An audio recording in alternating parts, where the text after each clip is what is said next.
salut, c'est Pierre. Petit rappel, j'habite au Québec depuis 4 ans, j'ai 22 ans et j'ai eu mon diplôme d'études collégiales ici au Québec en 3 ans. Je suis maintenant actuellement menuisier ébéniste dans la belle ville de Montréal et c'est une transition toute trouvée d'ailleurs pour vous proposer les 10 applications incontournables selon moi à Montréal. Si les Québécois et les internationaux vous avez des suggestions d'applications, n'hésitez pas à les mettre en commentaire, ce sera bien utile. J'habite maintenant à peu près depuis 6 mois à Montréal et j'ai donc eu le temps de télécharger quelques applications.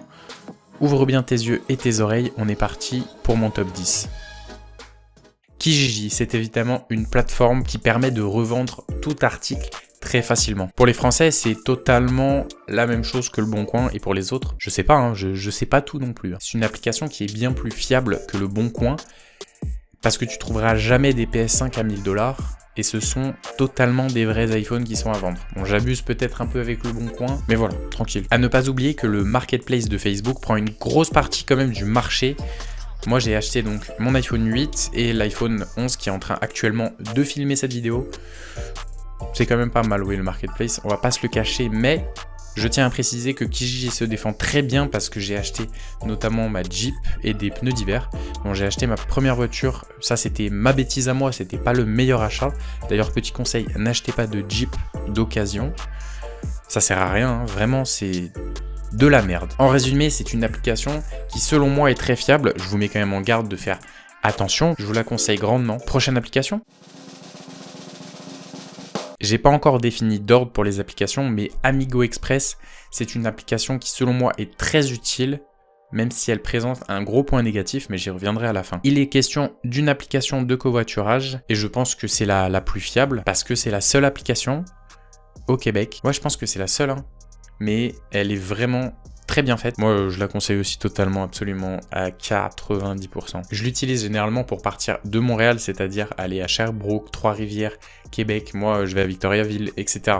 C'est très utile pour ça. Tu payes vraiment beaucoup moins cher que le bus, par exemple. Au niveau concurrence, le bus est battu à plat de couture. Et le point négatif de cette application, c'est malheureusement l'indisponibilité. Il n'y a pas énormément en fait de covoiturage disponible, de lift disponible, c'est assez restreint, et surtout quand on va en fait dans les petites villes. Après tu me diras que c'est normal, mais ça reste un peu dommage.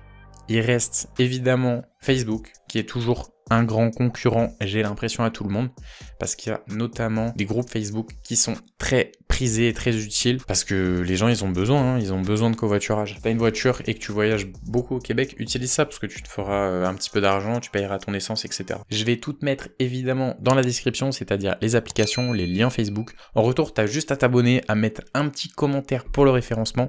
Merci pour la force, on est ensemble. Cette chaîne, c'est ma vie au Canada, je veux te partager mes différentes expériences, que ce soit des conseils en tant qu'étranger pour bien s'organiser, que ce soit une dégustation d'un tacos, peut-être des anecdotes sur le monde du travail ou même peut-être les études. C'est une chaîne variée en termes de contenu, je suis bien d'accord avec toi, mais il y a toujours un fil connecteur et c'est la passion. J'adore faire des phrases comme ça, mais c'est hyper cliché, je sais pas si je vais la mettre. Le problème, c'est que j'ai vraiment pris du temps à télécharger cette application.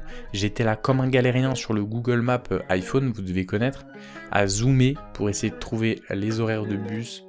C'était une catastrophe. Depuis que j'ai téléchargé Transit, ma vie a changé. Ça fait trop une pub. Non, en vrai, de toute façon, je suis pas sponsorisé, donc je m'en fiche. J'abuse pour la phrase, mais c'est une dinguerie cette application. Je m'explique, ça me sert de temps en temps parce que à la base, je me déplace en vélo à Montréal. Bon là, je raconte un peu ma vie, on s'en bat totalement les mais c'est pour dire, c'est pour te situer. Ok ? Sur cette application, évidemment que tu peux demander d'aller à un point A à un point B, partir à l'heure que tu veux, l'arrivée que tu veux. C'est assez varié, bref. En plus, tu peux même savoir combien il y a de personnes dans le bus. C'est une application qui, franchement, est très solide, simple dans l'idée, mais personne, c'est pas nous qui l'avons créé, mais moi je trouve que c'est une dinguerie. Je la recommande très fortement. Est-ce que j'ai autre chose à dire ? Non, j'ai pas grand chose à dire de plus. prochaine application. C'est 20 ans l'âge minimum pour utiliser l'application Communauto pour tout simplement louer des voitures à des temps pour un temps imparti. Alors j'ai jamais utilisé l'application. Pourquoi est-ce que je fais des vidéos d'applications et j'ai utilisé que 3 applications sur les 10 que je présente? Faudrait que je me remette en question quand même avec mon vélo de merde. Et si je raconte une petite anecdote, c'est juste que j'avais une voiture avant, donc pas besoin de Communauto, et maintenant j'ai un vélo, donc j'ai pas besoin de Communauto parce que j'utilise le covoiturage si j'ai besoin de bouger. J'utilise Amigo Express, mais qui reste selon moi une application très utile. Il y a plusieurs options, hein. Tu peux aussi, comme Transit, mais cette fois tu as ta propre voiture, aller d'un point A à un point B, de potentiellement replacer la voiture où est-ce qu'elle était avant. Il y a aussi plusieurs modèles de voitures, je pense si tu veux faire des déménagements, etc. Tu pourras. C'est assez varié et en termes de prix, c'est très raisonnable. Je pense que les 100 premiers kilomètres qui sont totalement offerts. Après, ils commencent à facturer. Là, ça peut commencer à coûter un petit peu plus cher. Mais c'est à toi de calculer, de voir ton petit budget, etc. Passeport parking. Pourquoi, me diriez-vous? Tout simplement pour éviter de prendre 90 balles d'amende quand tu es au centre-ville. Est-ce qu'il y a besoin d'une plus grosse raison que ça? Je pense pas, hein, parce que franchement, ce 90 $ d'amende, il fait très très mal à Montréal. Tu mets ta carte de crédit, tu payes, tu mets des thunes dans ton stationnement. Bon, ce sera toujours moins cher que de prendre l'amende, ça je te le garantis. Donc télécharge cette application si t'as une voiture. Merde, fais des économies un peu. Pense à ton portefeuille. Enfin, une application qui me parle. Bon, même si je l'ai pas téléchargée parce que j'ai mon vélo, mais j'aime. Pas de pollution, en vélo c'est parfait. Bon, premièrement, les Bixi ne sont pas là tous les jours de l'année à Montréal, je vais pas t'apprendre. Bah en fait, je vais pas te dire la raison pourquoi, hein. Au pire, t'as juste à aller regarder ma vidéo sur l'hiver au Québec. Voilà, je mets un petit peu de pub en même temps, mais j'espère que tu sais pourquoi est-ce qu'il y a pas de Bixi toute l'année à Montréal. Il y a soit le modèle classique, soit le modèle de tricheur. J'adore l'appeler comme ça. Oui, le modèle de tricheur, il y a un moteur dedans. Ça va vraiment vite, hein. Bon, ça a tendance à ralentir un petit peu dans les lignes droites. En fixie, il y a moyen totalement de le dépasser. Mais ça reste une belle machine, hein, on va pas se le cacher. Hein. Mais c'est vrai que dans les lignes droites, ça se traîne un petit peu. Too Good To Go, une application de bouffe. Bon, dans un langage plus soutenu, ce sont des paniers de fruits, de légumes, de gâteaux, bref, il y a beaucoup de choses, il y a beaucoup de choix, à moitié prix, voire plus, distribués par les magasins ou par les restaurants, ça dépend totalement, pour éviter le gaspillage et de permettre à des personnes qui n'ont pas forcément envie de dépenser autant d'argent, d'avoir des bons produits de qualité à un prix raisonnable. Ça te permet de faire des petites économies, c'est très tranquille. T'as juste à t'inscrire sur l'application, tu rentres ta carte de crédit et tu vas pouvoir acheter ton panier repas, aller le chercher à l'heure que tu veux, dans les heures indiquées à chaque fois. Et franchement, c'est vraiment pas mal pour les fruits, les légumes, etc. Enfin, il y a beaucoup de... ça dépend ce que tu cherches, hein. Et l'idée, généralement, ce serait de le faire en même temps que tu fais tes courses ou ton épicerie. Comme ça, en fait, tu gagnes du temps. Et le temps, c'est très important. On n'a pas le temps dans la vie, frère. Surtout quand tu fais moins 25, frère. T'as pas le temps à Montréal. Il fait tellement froid que tu te dépêches. Tu te dépêches parce que t'as froid. Tu dois mettre des gants, tu dois mettre... Waouh. L'été, c'est tellement incroyable, mec. T'as juste un t-shirt à mettre. Je crois que vous vous rendez pas compte. Quand t'habites dans un pays froid comme ça et que tu mets un t-shirt en été, mais comment t'y penses de fou. Tu savoures, mon gars. Uber Eats, frère. Uber Eats, mon ref. Uber Eats, DoorDash. Est-ce que vous connaissez ces applications? Non?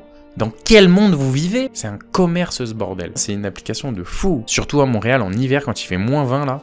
Les livreurs, vous êtes des monstres. Franchement, merci à tous les livreurs de Montréal, du monde entier pour le taf que vous faites. C'est incroyable mec, t'es là, t'es tranquille chez toi. Tu regardes ta petite série et il y a Uber qui arrive. Franchement, vous vous rendez pas compte. C'est un peu Amazon, mais en mode encore plus cheaté. Parce que c'est de la bouffe qui arrive et ça arrive en 15-20 minutes. J'ai une petite parenthèse à faire sur cette application. Si t'as besoin d'argent, je te propose justement de devenir livreur parce que c'est potentiellement une très bonne source de revenus. Il faut un numéro d'ici, par contre l'application TextMe elle marche pas, donc je te conseille d'aller te prendre un petit forfait téléphonique avec Fido, etc. SMS, appel, ça suffira totalement. Et puis tu deviens ton propre patron, tu décides du temps que tu veux faire, des heures effectuées, etc. Tu peux le faire en voiture comme en vélo.